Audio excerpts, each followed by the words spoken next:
Thank you, Mr. Chairman. Mr. Kennedy, how's your morning going? So far, so good. Good. You came prepared. I'm glad that you did.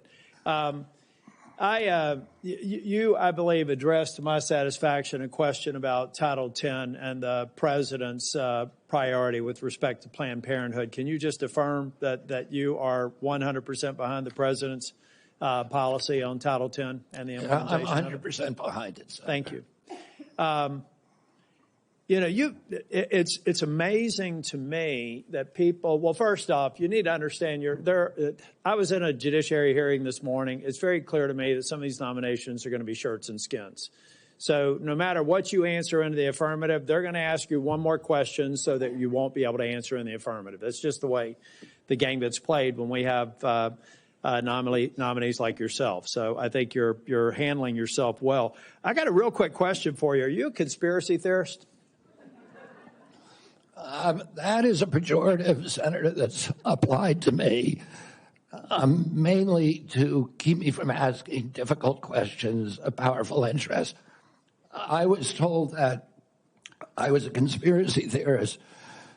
That label was applied to me because I said that the COVID vaccine, didn't prevent transmission and it wouldn't prevent infection, when the government was telling people, Americans, that it would. I was saying that because I was looking at the monkey studies in May of 2020. I was called a conspiracy. Now everybody admits it. I was called a conspiracy theorist because I said red dye caused cancer. And now FDA has acknowledged that and banned it. I was called a conspiracy theorist because I said fluoride lowered IQ. Last week, JAMA published a meta-review of 87 studies saying that there's a direct inverse correlation between IQ loss. All right, so I'm going to assume I could go on for about a week. So is there any one of them that you can say, you got me? That really was a conspiracy theory, or are you in a position to submit for the record? I think it'd just be helpful for every one of these narratives for you to submit that maybe for the record. You said something about SNAP lunch. I was in the State House in North Carolina before I came here, and anytime I'd go visit an elementary school, the first thing I would do is go to the trash cans in the cafeteria.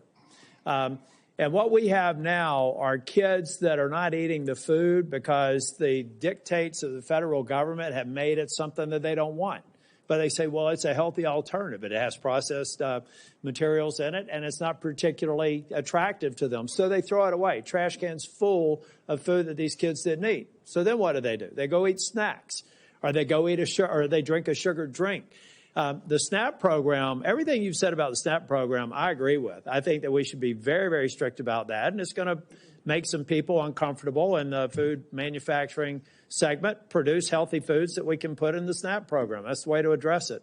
But we also need to look at the school health program. I was PTA president 22 years ago at my daughter's high school, and I feel like we've got these kids that need help. We've got to guide them through a process. Many of them are probably on Medicaid, and Medicaid's failing them. Everybody here says Medicaid is sacrosanct.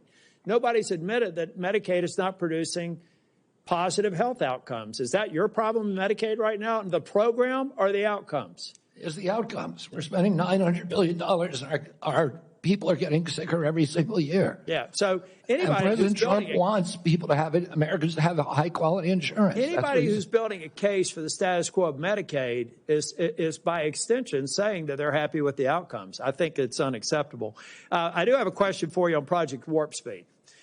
We supported the CARES Act. We had 97 people in the U.S. Senate vote for it. Everybody here. There's only one member of Congress that voted against it, I believe. And Project Warp Speed had CDC, FDA, NIH, and BARDA very much in the mix. Now, some people think that you're going to come in here and insert yourself into those agencies in a way that's never been done before. Let's say that they're a part of a future Project Warp Speed.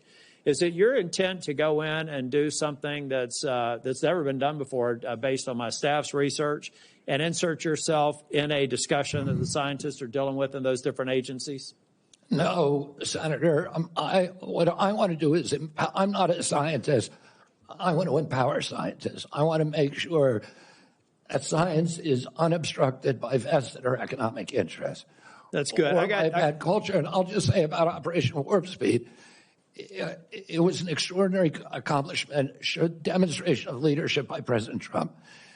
When he promoted Operation Warp Speed, he was looking at all of the different remedies, including vaccines. Therapeutics, everything. Therapeutic, ivermectin, hydroxychloroquine, famotidine, even chlorine dioxide.